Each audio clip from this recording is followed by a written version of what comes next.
The Russian Foreign Ministry summoned US Ambassador Lynne Tracy after a deadly Ukrainian attack on a Black Sea port in Crimea that killed 4 people and injured more than 150 over the weekend, delivering a chilling warning that suggests a significant escalation in tensions between the two countries. In a statement, the Russian Foreign Ministry claimed that Washington has effectively become a party to the war on the side of Ukraine. During the meeting, Russia reportedly told Tracy, "We are no longer at peace.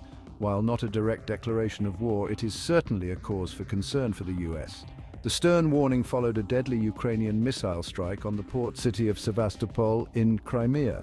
Among the casualties were 2 children reportedly struck by debris from the Ukrainian missiles. The attack occurred while the beach was crowded with summer visitors, causing panic as beachgoers fled and the injured were carried away on sunbeds.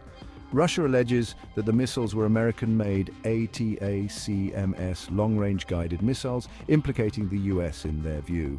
The US has supplied these missiles to Kyiv for over a year, enabling Ukrainian forces to strike targets up to 186 miles away.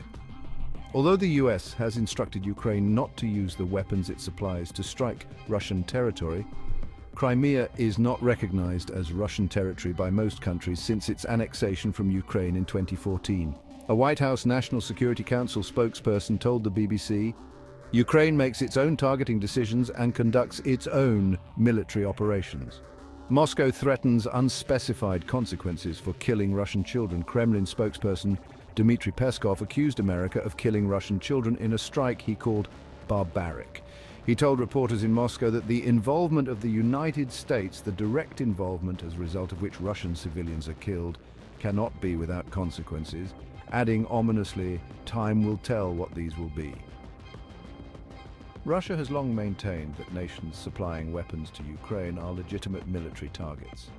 In a meeting with international news agencies earlier this month, Putin reiterated this threat, saying, "If someone thinks it is possible to supply such weapons to a war zone to attack our territory and create problems for us, why don't we have the right to supply weapons of the same class to regions of the world where there will be strikes on sensitive facilities of those Western countries?" Although extreme actions by Russia are unlikely, some analysts suggest this could mean they might supply weapons to countries like North Korea and Iran or groups like Hezbollah and Hamas, potentially provoking a US response. Moscow is also reportedly considering downgrading its diplomatic relations with the West. Peskov told reporters, due to the growing involvement of the West in the conflict over Ukraine, the Russian Federation cannot but consider various options for responding to such hostile Western intervention in the Ukrainian crisis. However, he emphasized that an official decision has yet to be made and said that they are still considering different types of responses